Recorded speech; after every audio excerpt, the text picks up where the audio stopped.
Sa video na to kapare ko, malalaman ninyo kung ano yung mga safe i-uninstall or i-disable ng mga bloatware ni Tecno. Applicable to sa lahat ng Tecno products na available ngayon currently sa market. Mabilis na to, kaya tara, pag-usapan natin. Let's go!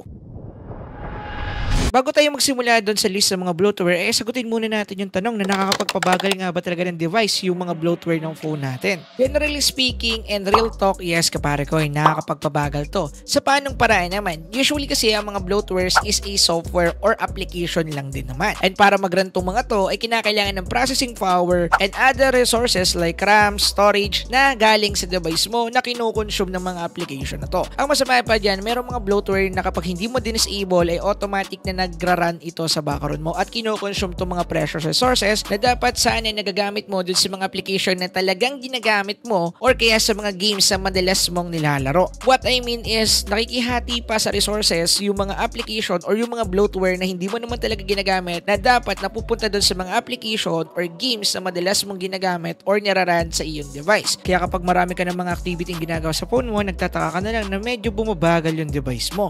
Pero usually yung mga modern phones ngayon ay hindi naman to nagiging issue dahil bigger na yung RAM, bigger na yung storage, bigger na yung iba't ibang mga resources ng devices natin. But it's still annoying pa rin kapare ko dahil nga merong ibang mga bloatware na nagpo-produce ng ads or nagbibigay ng ads sa phone natin kahit na hindi naman natin sila ginagamit dahil merong mga third-party application na bloatware na kung saan merong mga built-in ads doon sa loob ng application na yon. Kaya isa to sa mga reason kung bakit mas magandang i-uninstall or disable natin yung mga bloatware sa mga phone na ginagamit natin. Tara, let's go. Ulitin ko lang mga pare ko, pwede ito sa lahat ng unit sa Tecno ha. So, ang gagamitin ko lang sa video na to is itong Tecno POWA 5 dahil siya yung meron tayong unit dito. Ngayon, simulan na natin. Simulan natin kapare ko dito sa may tools part niya. Dito medyo marami-rami yung mga bloatware. Unang-una sa listahan, itong High Translate kapare ko. I-click nyo lang yan. Long press, app info, and then click nyo lang yung force stop and disable. Ang maganda dito kay Tecno is once na nag-disable ka dito ng app, mawawala talaga siya doon sa desktop site mo. As you can see, wala talaga yung app. Next naman natin itong Visio Player. Same mechanics, app info, force stop, and disable. Usually, yung mga ginagamit kong video player or kaya mga music player is BLC talaga. So, try nyo na lang yun mga kapare ko. Next naman is Compass. Di naman ako gumagamit nito, kaya pwede natin itong i-uninstall. So, sa ibang devices, disable lang yung possible na gawin dito. Pero kay Tecno, pwede siyang i-uninstall. Kaya kung sa inyo, i-uninstall na ninyo. Next naman, si Wow PM. Radio lang naman to. So, kung nakikinig kayo ng radio, no need to disable this. Pero sa akin, dinidisable ko yan. Now, tapos na tayo dito sa tools. Doon naman tayo sa HiOS family. Dito, halos naman lahat ng itong mga to ay hindi ko ginagamit. Unang-una, yung WeZone. So, built-in up lang din yan dito kay Tecno. App info, force stop, and disable. Do the same procedure again and again dun sa mga application na bloatware at hindi natin gagamitin. Dito naman, WeLive. Uninstall na rin yan dahil for sure hindi nyo rin yung ginagamit and same as me. Next naman, yung MyHealth. Meron ako sariling ginagamit na fitness tracker. So, it depends on nyo kung gusto nyo siyang i-uninstall or hindi. Pero kapag di nyo naman ginagamit, uninstall na ninyo. Pwede nyo naman siyang i-redownload. WPS Office, ina-uninstall ko rin to kasi may ginagamit akong ibang tool. Pero kung ginagamit nyo itong WPS Office, no need to uninstall this one. Itong T-Spot, uninstall nyo rin yan. For sure, yung iba sa inyo nagtataka, ano ba itong mga app na to? Usually, yung iba dyan, built-in apps lang talaga na itong Tecno. At yung iba is mga third-party app lang talaga na hindi nyo nga alam na nag-i-exist sa phone ninyo, di ba? So, next naman natin dito mga pare ko, all good sa tayo sa tools at saka sa HiOS family. Dito naman tayo sa may Google applications. So, usually, ito yung mga hindi ko ginagamit. Unang-una yung Photos app. Kasi meron din naman built-in gallery itong phone natin. So, yun na lang yung gagamitin ko para dito. Disable nyo lang din yan. Next naman natin is itong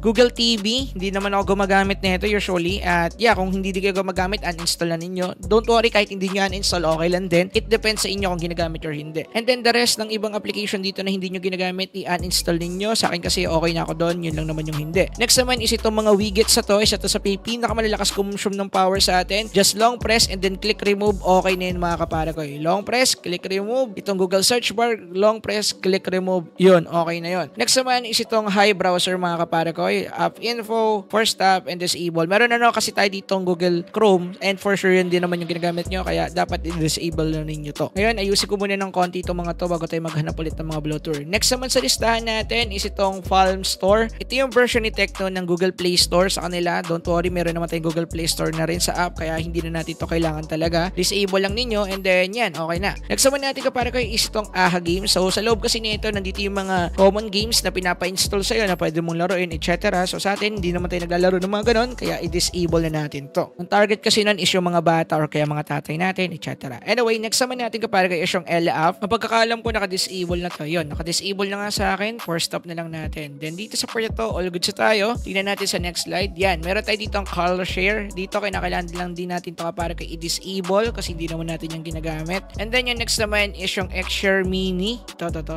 Yan, Xshare Mini, long press, info, force stop, and disable. Ganun lang kapare ko. Ngayon kapare ko, malinis na yung ating desktop part. Ngayon, tingnan naman natin yung app list ng device natin para malaman natin kung ano pa yung mga application na nakatago doon na pwede nating i-disable or uninstall na hindi naman talaga natin needed, aka bloatware. Now, punta muna tayo kapare kayo sa settings natin and then hanapin nyo lang yung app management. Ito siya, click nyo lang yan and then sa loob nito makikita nyo yung app list. And then dito natin makikita lahat ng application na meron dito sa phone natin na to. About third party and then system software man yan. And then dito nyo rin pala makikita yung mga dinisable nating application kanina kagaya na itong AHA Game, Assurancy, nandito na. So kung gusto nyo siya ulit i-enable at makita sa inyong mga desktop, ay pwede yan dito kapare ko. So ibaba nyo lang ng content, makikita natin dito kapare ko yung digital well-being yan. So dito sa part ito, if hindi nyo naman siya ginagamit usually sa mga anak ninyo or wala naman kayo paggagamitan ng features ng digital well-being, eh mas magandang i-disable nyo na lang tong isang to dahil wala naman tayong paggagamitan. Pero pang isa kapare ko, which is itong